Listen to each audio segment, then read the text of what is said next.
चलो भाई। देखिए, मुझे लगता है जाति और धर्म की तो बात ही नहीं। जब इतनी स्वीकार्यता हो गई तो राज्यसभा और लोकसभा में 303 सांसद पहुंचे, लेकिन एक भी उस समुदाय से नहीं पहुंचा जिसकी बात कर रहे हैं आप 14 में भी यूपी जीते, 19 में भी जीते, 22 में भी जीते, लेकिन एमएलसी कहीं से ढूंढ कर लाना पड़ता है कि कहीं एक कोटा पूरा कर दें। 2-3 लोग थे जो टीवी पर चेहरे नजर आते थे, आजकल वो भी गायब हैं। स्कॉलरशिप घटाने से लेकर और तमाम चीजें हमने देखी कि किस तरह से आज बयानों की अगर बात करूं मैं इसी समाज के लिए, क्या साहिब सिंह वर्मा के लड़के का बयान याद है आप लोगों को? क्या कहा उन्होंने? क्या वो रामजादे और दूसरा शब्द में नहीं लेना चाहता, उसको 6 महीने के बाद किस तरह से सांसद को केंद्र में मंत्री बना दिया गया। एक वो पशु के बच्चे की तुलना जो है वो इनके जो वीके सिंह साहब हैं उन्होंने की थी।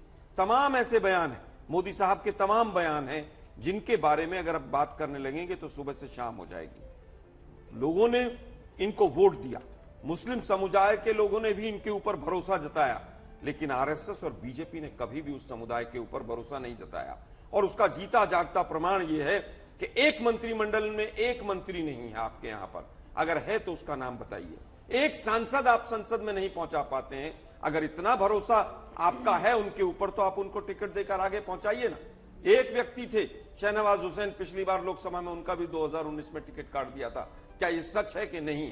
मैं केवल ये कहना चाहूंगा, आप काम कीजिए, पूरे समाज के लिए काम कीजिए, लेकिन 80 करोड़ लोगों को, आप ही की भाषा में कह रहा हूं, फ्री फंड का राशन देकर उसको ये मत बताइए कि हम बहुत विकास कर रहे हैं। अगर आप कह रहे हैं कि शौचालय सबके घर में बना, तो गैस का सिलेंडर भी 1150 रुपए में सभी के घर पहुंच रहा है। अगर किसानों की बात करें, किसान सम्मान निधि की, तो 16 करोड़ से शुरू हुई थी और अब 3 करोड़ 81 लाख पर आ गई। लगभग 1/4 यहां पर पूरे आंकड़े आ गए हैं। अब बात आती है, कादरी साहब का भी आपने दिखाया। हम तो सोचते थे कि बीजेपी मंत्रिमंडल में केवल विस्तार राज्यों के चुनाव के आधार पर करती है। यूपी का चुनाव हो तो यूपी से मंत्री ले आइए, बिहार का चुनाव हो तो बिहार से मंत्री ले आइए। हमें नहीं पता था कि पद्मश्री जो है और तमाम जो सम्मान थे वो भी अब इस लेवल पर पहुंच जाएंगे कि मोदी साहब फोटो शूट कराएंगे और एक व्यक्ति का वायरल करके कि हम आपके समाज की मदद कर रहे हैं, आपके समाज को दे रहे हैं। मैं सीधा सवाल पूछना चाहता हूं शहजाद भाई से, अगर कादरी साहब को कल दिया, हम स्वीकार करते हैं उसको, बहुत अच्छा किया आपने किया, लेकिन 9 साल से क्यों नहीं किया? अरे बहुत मनुष्य लग रहे हो, मत करो, रहने दो, बहुत बुरे लग रहे हो। तौबा तौबा तौबा, थारा मूड खराब कर दिया। मैं 10 सवाल इनके नोट किए, एक एक करके जवाब देने का अवसर दीजिए। इन्होंने कहा कि पद्मश्री, देखिए मन में जैसी भावना होती है ना वैसी ही मूर्त सबको दिखती है। इसीलिए जिन्होंने पैसा दो और पद्मा दो का अकृत्य किया वही समझते हैं। अब इन्होंने कई पत्रकारों को दिया पद्मा अवार्ड, क्या इसीलिए दिया क्योंकि उनको कोई मतलब निकालना? देखिए अब उन्होंने क्या कहा, और बीच में मत बोलिएगा सर। उन्होंने कहा कि एक भी सांसद नहीं पहुंचाया। गुलाम अली खटाना की गलती क्या ये है? वो पसमानदा समाज से आते हैं, वो गुजर है, उनको हमने राज्यसभा पहुंचाया और गर्व से पहुंचाया। परंतु जिन लोगों ने केवल मुसलमानों में भी केवल एक ही तबके को आगे किया और जो पिछड़े वर्ग से हैं, जो 90% है मुसलमान समाज के, उनको कभी नहीं देखा। आज वही मानसिकता और प्रवृत्ति नजर में आ रही है। उन्होंने कहा 2-3 टीवी से चेहरे गायब हो गए। साहब आपके सामने भारतीय मुसलमान, भारतीय जनता पार्टी सबसे बड़ी लोकतांत्रिक पार्टी का प्रतिनिधित्व करते खड़ा है आपके सामने। उन्होंने स्कॉलरशिप की बात की। अंजना जी आंकड़ा मैं रखता हूं, 2.33 करोड़ स्कॉलरशिप्स यूपीए 2 के जमाने में, एनडीए 1 में 2.37 करोड़, पोस्ट मैट्रिक स्कीम में यूपीए 2 में 23,000 पर स्टूडेंट को स्टाइपेंड, एनडीए में मतलब मोदी जी के जमाने में 26,000 रुपए स्टाइपेंड। बजट माइनॉरिटी अफेयर्स का 2013-14 में 3,500 करोड़, 2022-23 में 5,000 करोड़। एएमयू का बजट बीएचयू से भी 200 करोड़ ज्यादा, 8,420 करोड़ दिया गया, 125% उसको बढ़ाया गया 2020-21 में। जामिया का 81% बढ़ा 2021 में। ये आंकड़े हैं स्कॉलरशिप और पढ़ाई लिखाई को लेकर। एक सेकंड बात हो जाने दीजिए। फिर उन्होंने कहा कि एक भी मंत्री नहीं है अल्पसंख्यक समाज से। हरदीप पुरी को अल्पसंख्यक नहीं मानते हम? क्या जॉन बारला एमओएस जो माइनॉरिटी अफेयर्स के, उनको अल्पसंख्यक नहीं मानते? और क्या केवल मुस्लिम ही अल्पसंख्यक है? मुस्लिम के अलावा क्रिश्चियन, जैन, बुद्धिस्ट, सिख, पारसी भी तो है। इनको सबको निपटा दिया। अब देखिए आते हैं बयानों पर। देखिए परवेश वर्मा जी क्योंकि सांसद है, मैं दिल्ली का एक सोशल मीडिया प्रभारी भी हूं, उनका बयान था कि जो दंगा करते हैं उनका बहिष्कार करो। इनसे मुझे आपत्ति है कि दंगाई केवल एक धर्म से होते हैं। बाय गॉड, मतलब कि पूरे मुसलमान समाज को दंगाई कह दिया। क्योंकि मैं परवेश जी का बयान, आप फैक्ट चेक इंडिया टुडे बहुत अच्छा करता है, आप परवेश जी का बयान चला दो। उन्होंने कहीं मुस्लिम मुस्लिम नहीं कहा है, अगर कहा होगा तो मैं माफी मांगता हूं। उनका बयान था दंगाइयों का बहिष्कार होना चाहिए, जनता ने कहा हाँ होना चाहिए। अनुराग जी ने कहा गद्दारों के साथ क्या हो, जनता ने कहा गद्दारों के साथ ये हो। तो हमने तो किसी समाज का नाम नहीं लिया, पर इन्होंने दंगाई क्यों मुसलमान पकड़ लिए। और आखिरी बात, अगर यही पैमाना है बयानों का, तो हिंदू टेरर कहने वाले लोगों पर क्या होना चाहिए।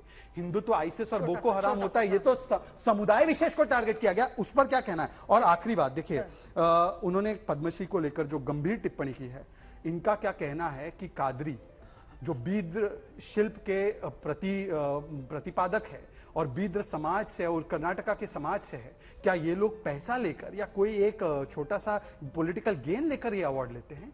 ये कर्नाटका का अपमान है, कर्नाटका के लोगों, ये अपमान जो तिवारी जी और आलोक जी ने किया है, इसको भूलिएगा मत। हनुमान भक्त से लेकर मुसलमान तक, कादरी से लेकर पादरी तक, और पादरी का अर्थ ये है, एंटनी की बात नहीं कर रहा हूं मैं, वो तो एक क्रिश्चियन समाज से है ही, परंतु सायरो मालाबार चर्च के पादरी का भी बयान आया। और अभी जो नॉर्थ ईस्ट में चुनाव हुए, ज्यादातर वहां पे जो बहुसंख्यक समाज है वो क्रिश्चियन समाज है, ट्राइबल समाज है।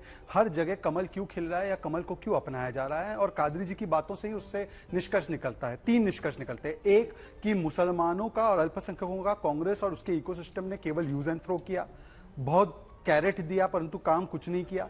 दूसरा कि भारतीय जनता पार्टी के विषय में, मोदी जी के विषय में एक भ्रम फैलाया गया जो गलत साबित हुआ। और तीसरा, जिस प्रकार से पद्मा अवार्ड पहले परिवार के कुछ लॉबीज को देते थे, आज वो पीपल्स पद्मा में तब्दील हो चुका है। परंतु देखिए, प्रमोद तिवारी जिस प्रकार की बातें करते हैं, वो कहते हैं कि उनको ये दिलवाया गया, मतलब कि कादरी जी का, इतने बड़े शिल्पकार का, बीदरी शिल्प का, कर्नाटका के पूरे सांस्कृतिक उनकी विरासत का एक अपमान किया गया है। ये पहली बात उनकी मानसिकता को झलकाता है। दूसरी बात मैं आपको बताता हूं, मुसलमान और अल्पसंख्यकों के लिए कांग्रेस ने आज तक किया क्या है। दंगों के अलावा कुछ दिया ही नहीं है, चाहे हाशिमपुरा, मीरठ, मलियाना, भागलपुर, मुंबई, अहमदाबाद, जलगांव, नेल्ली, दिल्ली। अब यहां पर हमारे भाई खड़े हैं कांग्रेस पार्टी से, इन्हीं के लोग कहते थे कि उद्धव जी सेना के स्वर्गीय पिताजी बाला साहेब ठाकरे जी को ये जिम्मेदार मानते थे मुंबई के दंगों के लिए। आज उन्हीं के साथ वो कृष्णा रिपोर्ट भी निकली थी, आज उन्हीं के साथ गठबंधन कर बैठे हैं। दूसरी बात मैं इनसे पूछना चाहता हूं कि 12-13 हजार लोग मारे गए, वो कांग्रेस के जमाने में मारे गए, केवल उनको कैरेट। और सच्चर कमेटी की रिपोर्ट उठा लीजिए, सबसे ज्यादा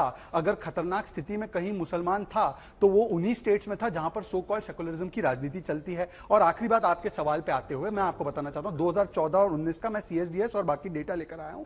87 जो कॉन्सेंट्रेटेड डिस्ट्रिक्ट्स है माइनॉरिटी के, हम नहीं मानते ऐसे, पर ये क्योंकि उन्होंने यूपीएनेट 90 कॉन्सेंट्रेटेड माइनॉरिटी डिस्ट्रिक्ट्स बनाए थे, उसमें से 45% जीत हमारी 2014 में हुई थी, 50% जीत हमारी 2019 में हुई थी। इसका मतलब लोकप्रियता बढ़ रही है। और क्यों लोकप्रियता बढ़ रही है, एक आखिरी लाइन में कहता हूं, जब मोदी जी शौचालय भेजते हैं ना, तो वो अंजना को भी मिलता है, एंड्रिया को भी मिलता है, आफरीन को भी मिलता है। जब 80 करोड़ लोगों को राशन देते हैं ना, तो मोहम्मद को भी मिलता है, मोहित को भी मिलता है, मैथ्यू को भी मिलता है। सबका साथ सबका विकास की फिलॉसफी चली है। और कर्नाटका में भी अगर 10 सेकंड आप मुझे दे दे, जो भी माइनॉरिटी 25-30% के इलाके हैं, मैं लिस्ट भी लेकर आया हूं और ये उन्हीं के सीएसडीएस के ही आंकड़े हैं। सीएसडीएस ने बताया है शिवाजी नगर, जहां पर रोशन बेग एमएलए है, चामराजपेट, शांतिनगर, महबूब नगर, नरसिंहराज नगर, ये सारे ऐसी 22-23 सीट है जहां पर बीजेपी का लगातार 5 से 10% वोट बढ़ा है। इसका मतलब मुसलमानों ने हमें एक्सेप्ट किया है, वहां पर माइनॉरिटी ने एक्सेप्ट किया है। गुजरात में 19 माइनॉरिटी सीट्स में 17 भारतीय जनता पार्टी जीती। उत्तर प्रदेश जो सबसे बड़ा मुस्लिम बाहुल, जहां पे सबसे ज्यादा है, मुस्लिम पॉपुलेशन सबसे ज्यादा है उत्तर प्रदेश में, मुस्लिम बाहुल नहीं है। उत्तर प्रदेश में 2017 में जीत, 2022 में जीत, 2014 में जीत, 2019 में जीत। तो क्या इसका मतलब यह नहीं है कि हमारी स्वीकृति, हमारी स्वीकार्यता लगातार बढ़ती जा रही है? क्योंकि हम किसी के धर्म के आधार पर नहीं, हम केवल पिछड़ेपन के आधार पर उनके लिए काम करते हैं। खत्म, bye bye, tata, goodbye, गया।